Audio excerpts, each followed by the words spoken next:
Hello, everyone. We're here at the White House today for a very unique event, an exclusive interview with President Obama, in which the questions come from American people who've submitted them and chosen them online. My name is Steve Grove, and I'm the head of news and politics at YouTube. Mr. President, thank you for taking time to answer these questions today. It's my pleasure. Thank you, Steve. Thanks for having me, and thanks to YouTube for doing this. We had a chance to do this before I was elected and had a great time, so I'm glad we can do it again. Great. Well, let's tell people a little bit about how this works. 5 days ago, as you were delivering your State of the Union address, we opened up our moderator platform on YouTube, where thousands of people have been submitting and voting on both video and text questions. Some of them, as you'll see, were hard-hitting. Others were emotional. Some were even funny. But all of the questions you'll see here today were voted into the top tier of the thousands of questions we received. And none of them have been chosen by the White House or seen by the President. So this should be a lot of fun. Mr. President, let's let Layman Marcus from Silver Spring, Maryland kick us off. He submitted this video to remind us of where things were a year ago. So let there be no doubt, healthcare reform cannot wait, it must not wait, and it will not wait another year.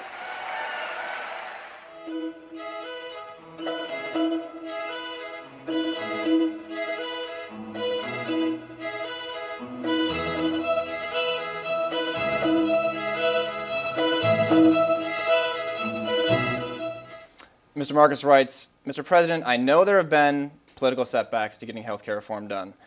The 40 million people who have no insurance can't wait. Will they be able to get insurance this year? It is my greatest hope that we can get this done, not just a year from now, but soon. We came extremely close. We now have a bill that's come out from the House, come out from the Senate. That's unprecedented. And if you look at the core components of that legislation, what you have is 30 million people who get coverage, insurance reform, so the people who have health insurance are going to be able to be protected from not being able to get it because of pre-existing conditions or suddenly losing their health care because the insurance company has some fine print that they didn't read. It makes sure that we actually start bending the cost curve, controlling the rise in premiums by instituting better practices in terms of how we reimburse doctors and how we ask hospitals to work together.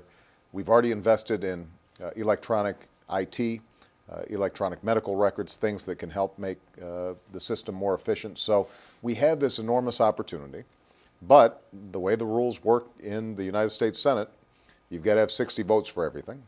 After the special election in Massachusetts, we now only have 59. Mm-hmm. We are calling on our Republican colleagues to get behind a serious health reform bill, one that actually provides not only the insurance reforms for people who do have health insurance, but also the coverage for folks who don't. My hope is that they accept that invitation and that they work with us together over the next several weeks to get it done. You know, a lot of people that submitted questions were sort of frustrated with the process of all of healthcare. And the number one question we got in healthcare came from Mr. Anderson in Texas, who asked, why are the healthcare meetings and procedures not on C-SPAN as promised? And then one of the top questions in the government reform category was Warren Hunter in Brooklyn, who said, how do you expect people in this country to trust you when you've repeatedly broken promises that were made on the campaign trail, most recently the promise to have a transparent healthcare debate? Well, I guess, first of all, I would say that we have been certified by independent groups as the most transparent White House in history. It's important to understand. We are the first White House since the founding of the Republic to list every visitor that comes into the White House online so that you can look it up. People know more about the inner workings of this White House, the meetings we have. We've excluded lobbyists from boards and commissions, but we also report on any lobbyist who meets with anybody who's part of our administration. So we've actually followed through on a lot of the commitments that we've made, and so Warren's mistaken in terms of how he characterized it. What is fair to say is that as the health care process went forward, not every single aspect of it was on C-SPAN. Now keep in mind, most of the action was in Congress, so every committee hearing that was taking place, both in the House and the Senate, those were all widely televised. The only ones that were not were meetings that I had with some of the legislative leadership trying to get a sense from them in terms of what it was that they were trying to do. I think it is a fair criticism. I've acknowledged that. And that's why, as we move forward, making sure that in this last leg, these last 5 yards before we get to the goal line, that everybody understands exactly what's going on in the health care bill, that there are no surprises, no secrets. That's going to be an imperative. It's going to be one of my highest priorities. Well, the central focus of your State of the Union was obviously jobs. And a lot of people wrote in asking for some clarity around some of your plans for small businesses. Yep. I'm going to play you 2 video questions in a row. Good evening, President Obama. 1 year ago today, my wife and I were both let go from our jobs in corporate America within 48 hours of each other. We've since started a small business, and we employ a couple of people around us. What is being done to free up funding and encourage the growth of other small businesses that have such a tremendous impact on our economy? Thank you. Colin Callahan, Costa Mesa, California. Mr. President, how exactly are you planning on helping small businesses grow and prosper, besides simply providing tax breaks? Well, let me start with some specific issues that confront every small business all across the country. And it's absolutely true that if we can get small businesses back on their feet, then that's going to go a long way towards bringing the unemployment rate down, because that's the fastest generator of jobs across the country. Number one, small businesses really are still struggling with financing.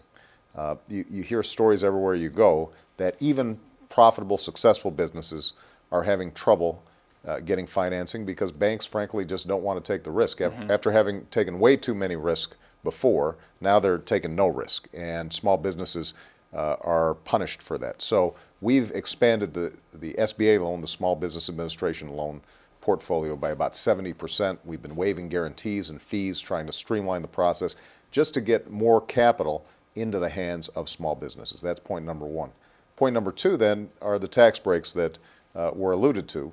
It is important to see if we can give more incentives to small business. So, for example, we're just eliminating capital gains for small businesses, which is particularly important if you've got a startup. 10 years from now, you may end up being successful with your small business, but suddenly you've got to pay taxes on it. If you can take that money and instead of paying Uncle Sam, reinvest it in your business, you can grow it further. So we think that that's the kind of strategy that makes a lot of sense. We want to also make sure that we're providing tax credits for hiring of small businesses that are hiring new employees. Right. And so we've got a whole range of proposals there. Now, in addition to the tax credits, in addition to the financing, one of the other things that, frankly, small businesses need is just a economic environment that is growing. And one of the things we're very proud of is the fact that we had a 6% contraction of the economy at the beginning of last year. This past quarter, we had a 6% increase in the growth of the economy. That 12% swing offers greater opportunities for small businesses to prosper and thrive. Last point I'd make, one of the biggest burdens on small businesses is healthcare costs. And probably nobody benefits more from our healthcare proposals than small businesses. Because what we're doing is we're saying that not only will you get tax credits to buy health insurance, but we're also going to let you buy into a big exchange so that you have the same purchasing power as a big company like Ford or Google is able to negotiate with insurance companies and get a good deal. Well, now small businesses, by pooling together in this exchange, are going to have that same leverage. That will help lower their costs. And for a lot of small businesses, it's not just a matter of giving health insurance to your employees, it's also just being able to buy health insurance for yourself. That will cut down on small businesses' costs, and they'll be able to, again, invest more in their business. A lot of Americans saw what happened on Wall Street this past year, and they wrote in saying, when are we going to get our bailout? Here is Frederick from Florida, who submitted the #1 video question in the financial reform category. Mr. President, my name is Frederick from South Florida.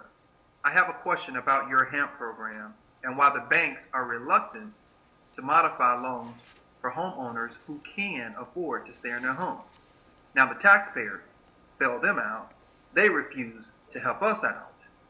And I would like to know, what say you, Mr. President? Well, look, this is something that we've been dealing with since the beginning of this financial crisis, we set up a program for loan modification that so far about 4 million people have taken advantage of across the country. You've got about 800,000 people who've gotten loan modifications that are saving them an average of $550. And so these are not insignificant savings. We've been able to get that done. The problem is the number of people whose mortgages are underwater, where they actually have a home value that's now less than their mortgage, is a lot bigger than that. And you saw declining values all across the country. So the amount of money that we've been able to get into this program has not met the entire need. We're now pushing the banks as hard as we can to make sure that not only do they do the most with the resources that we've been giving them, but that they also do a much better job of customer service with people who are coming to them. I get letters all the time of people who've gone through all kinds of hoops, filled out forms, the bank doesn't call them back, or after they've gone through a trial period, the bank says, well, we now think we shouldn't give you a home modification. What we're trying to do is to increase transparency and force all the banks to tell us exactly what are you doing with your customers who want to stay in their homes, can afford to pay a mortgage, but need something a little bit more limited. And I'm hopeful that we're going to continue to see more and more people take advantage of it. But I want to be honest, given the magnitude of the housing problem out there, that there are still going to be pockets of areas where the housing values have dropped so much that it is still going to be tough for a lot of people, and we're just going to have to work our way through this as the economy improves. Mr. President, let's lighten things up for a minute. We got a lot of people just submitting their ideas to you. They had ideas for how to make the country better. They wanted to hear what you thought about them. Let's play sort of a faster round of a thing we'll call good idea, bad idea. Okay. I'll show you an idea. All you right. say whether you think it's good or bad, and maybe just a few sentences about why you think that. Okay, first one comes from Aloha Tony, your home state of Hawaii. There He you says, go. Mr. President, our deficit is higher than ever at $12 trillion. Will you consider allowing the private sector to buy and take over the most troubled government-run agencies, such as the U.S. Postal Service? Bad idea most of the time. There are examples where privatization makes sense, where people can do things much more efficiently. But oftentimes what you see is companies want to buy those parts of a government-run operation that are profitable, and they don't want to do anything else. So, for example, the U.S. Postal Service, everybody would love to have that high-end part of the business that FedEx and UPS are already in. Business to business, you make a lot of money, but do they want to deliver that postcard to a remote area somewhere in rural America? That is a money loser. Well, the U.S. Post Office provides universal service. Those companies would not want to provide universal service. So you've got to make sure that you look carefully at what privatization proposals are out So there. bad idea most of the time. Most of the time. Most of the time. Next idea, rather, is a video. My car insurance company will allow me to take driver's ed classes to reduce my monthly premiums. Can we do the same thing for health insurance? Take classes in cooking, nutrition, stress management, communication, parenting, stopping smoking, maybe even exercise classes, and get a reduction on our monthly premiums? Well, I think that the idea is a good one, and that is that if people are being healthy, that they should be able to get some incentives for that. And a lot of companies are starting to do that. We probably don't want the insurance companies, though, making those decisions, because insurance companies have every incentive to take the youngest, healthiest people and insure them, since they're less likely to have to pay out, and then leave older, sicker individuals out of their insurance pools. So it's important in any healthcare program to make sure that the young and the healthy and the older and the sicker are in a single pool. But what we should encourage are individual companies who provide incentives for wellness programs, smoking cessation programs, that they're going to get a workout once in a while. Those things are something that we should encourage, and the First Lady, Michelle Obama, she's really focusing right now on childhood wellness, healthy eating, getting exercise. That's a campaign that she's going to be pushing all year long.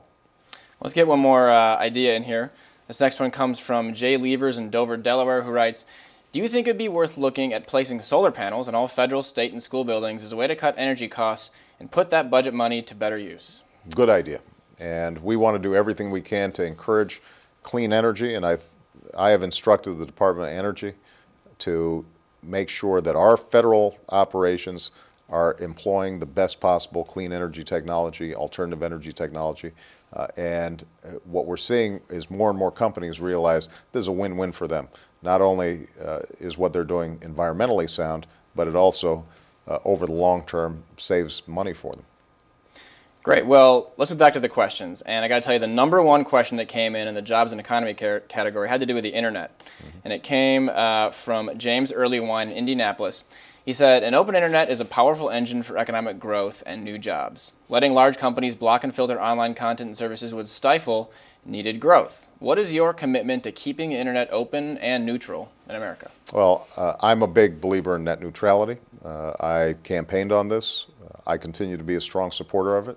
My FCC chairman, Julius Genachowski, has indicated that he shares the view that we've got to keep the internet open, that we don't want to create a bunch of gateways that prevent somebody who doesn't have a lot of money but has a good idea from being able to start their next YouTube or their next Google on the internet. So this is something we're committed to. We're getting pushback, obviously, from some of the bigger carriers who would like to be able to charge more fees and extract more money from wealthier customers. But we think that runs counter to the whole spirit of openness that has made the internet such a powerful engine for not only economic growth, but also for the generation of ideas and creativity. Well, you know, to get good jobs, I think many Americans realize they need a higher education, but college tuition costs are so high. Here is a video question from Saginaw, Michigan.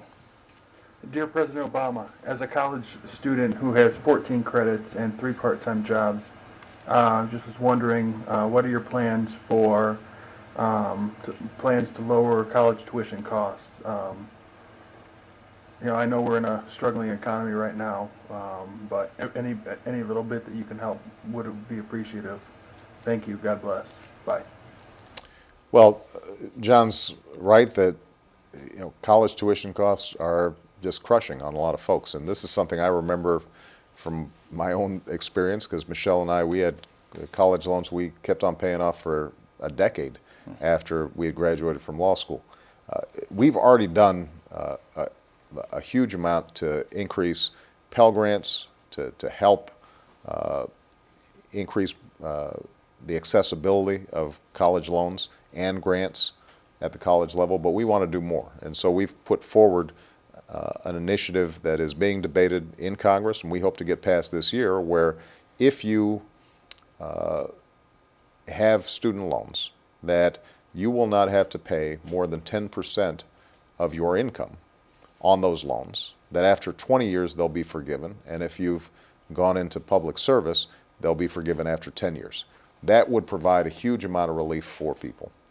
We still need to expand more the Pell Grant program, make it both accessible to more people and raise the amount of tuition. In order to pay for this, the best part of this is we can actually figure out how to pay for it, because right now you've got a lot of banks and financial service companies who are still middlemen in the federally guaranteed loan programs. And if we can cut those middlemen out, then you've got several $1 billion that you can invest in the programs that I just described. This is something that I've made a top priority. I want us to once again have the highest college graduation rates of any country in the world. By 2020, we can get that done, but this is legislation that needs to pass. And the last point I would make, colleges and universities also, though, have to figure out how can they cut their costs. Because even if we're putting more and more loans in, more and more money for loans, if the inflation in higher education keeps on skyrocketing, over time, it's still going to gobble up all that extra money and we'll be right back where we started. So we've got to show more restraint at the college and university level in terms of ever-escalating costs. Well, let's back up a bit just from the specifics of education policy and ask a more fundamental question, which comes from Sean in Ohio. Mr. President, what do you want public education to help students become? Should they be good workers, innovative thinkers, something else? As a math teacher, I want to know what you think it means to be an educated person. Well, I think obviously there's a huge economic component to being well educated. We know that if you've got a college education, you're going to make multiples of what you would make as a high school graduate, much less a high school dropout over the course of a lifetime. But it's absolutely true that a high quality education is not just a matter of being a good worker, it's also a matter of being a good citizen. It's also a matter of being able to think critically, evaluate the world around you, make sure that you can process all the information that's coming at us in a way that helps you make decisions about your own life, but also helps you participate in the life of the country. And I'm a big believer that the most important thing that a kid can learn in school is how to learn and how to think. If Malia and Sasha, my two daughters, are asking questions, know how to poke holes in an argument, know how to make an argument themselves, know how to evaluate a complicated bunch of data, then I figure that they're going to be okay regardless of the career path that they're in. And I think that that requires more than just rote learning, although it certainly requires good habits and discipline in school. It also requires that in the classroom they're getting the kind of creative teaching that's so important. And that's why our administration's initiated something called Race to the Top, where my Secretary of Education, Arne Duncan, has helped to design a competition among states so that they can foster the kinds of excellence in learning everywhere, not just in some schools, not just in some states, but in every school in every state. If states want money, we're going to reward excellence, and if and we will show them, what has been proven to work in terms of encouraging the kind of critical thinking that all of our children need. Mr. President, the number 2 category after jobs and economy that people submitted to was national security and foreign policy. And the number 1 question came from Concerned Conservative in Georgia, who asked about your plans for the war on terror. And then Sean from Pennsylvania followed it up with, Dear President Obama, if we remove our troops from the war on terror, how will you continue to combat the threat of terrorism?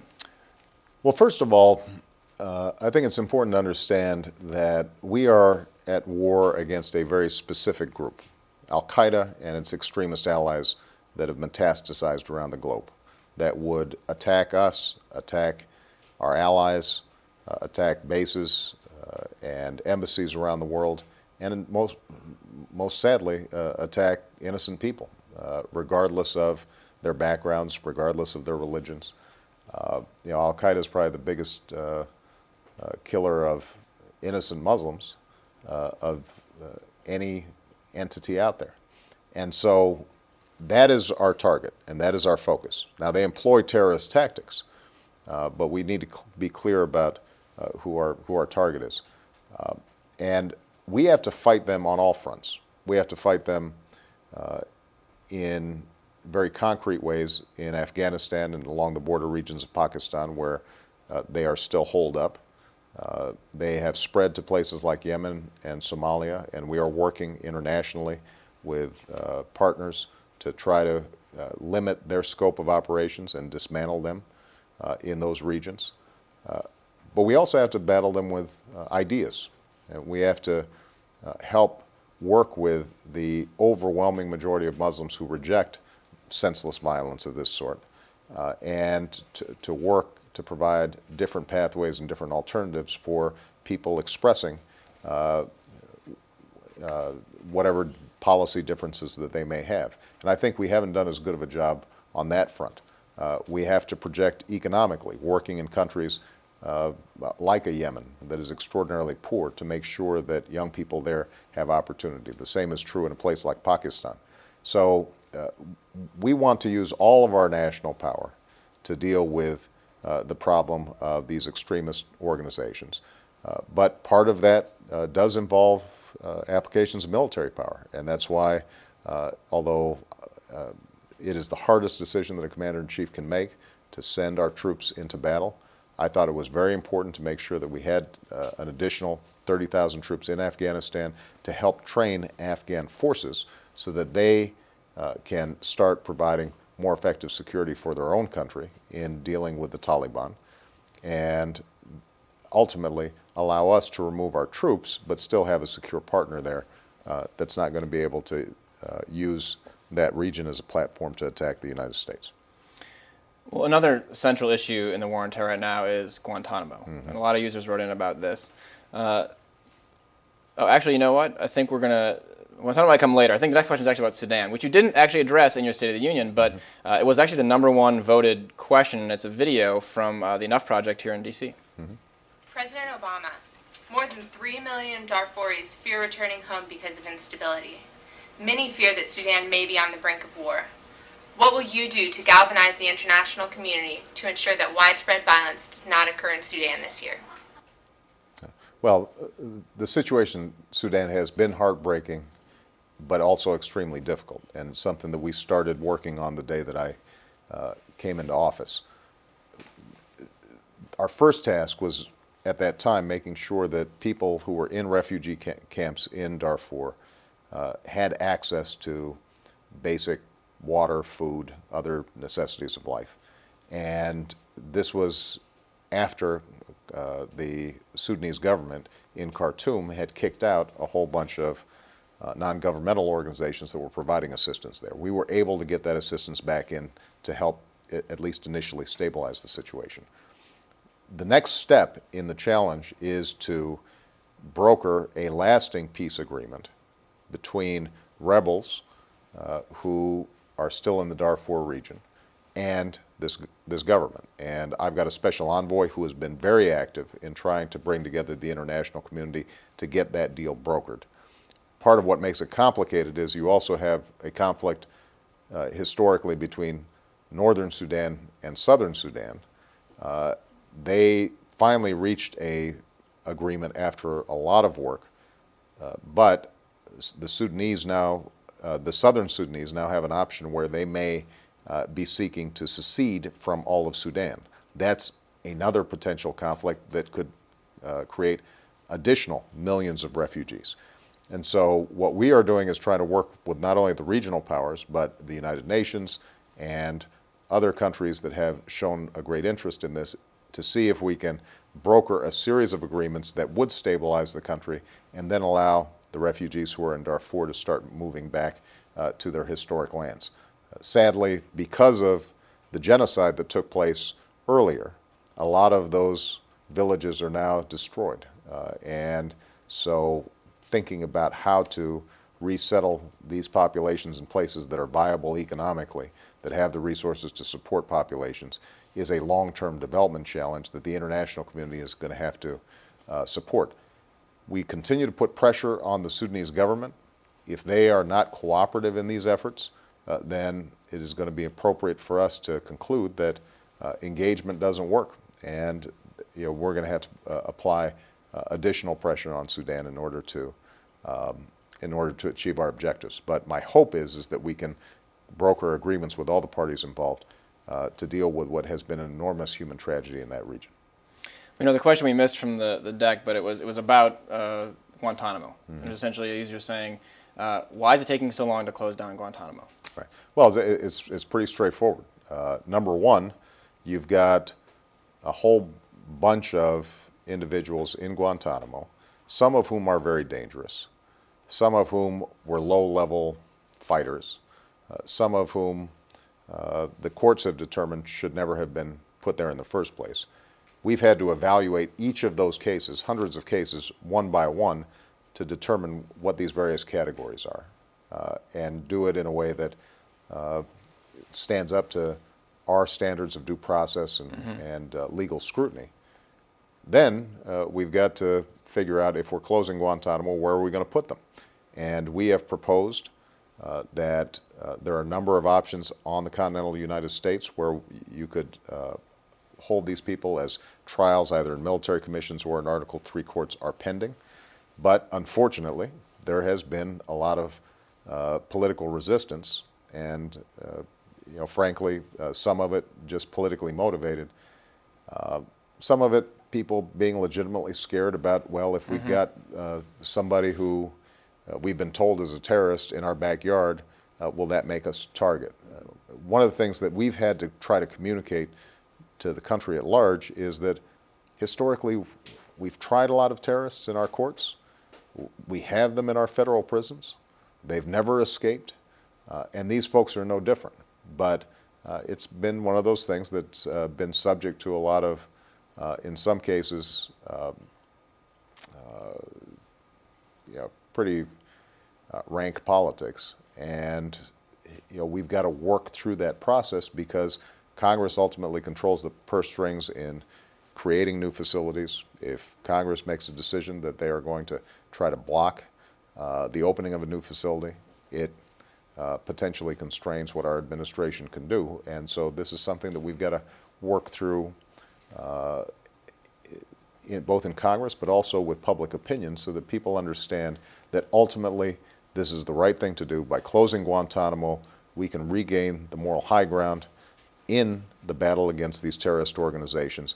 There's been no bigger propaganda weapon for many of these extremists than pointing to Guantanamo and saying that we don't live up to our own ideals. And that's something that I strongly believe we have to resist, even if it has some costs to it, and even if it's not always the most politically popular thing to do.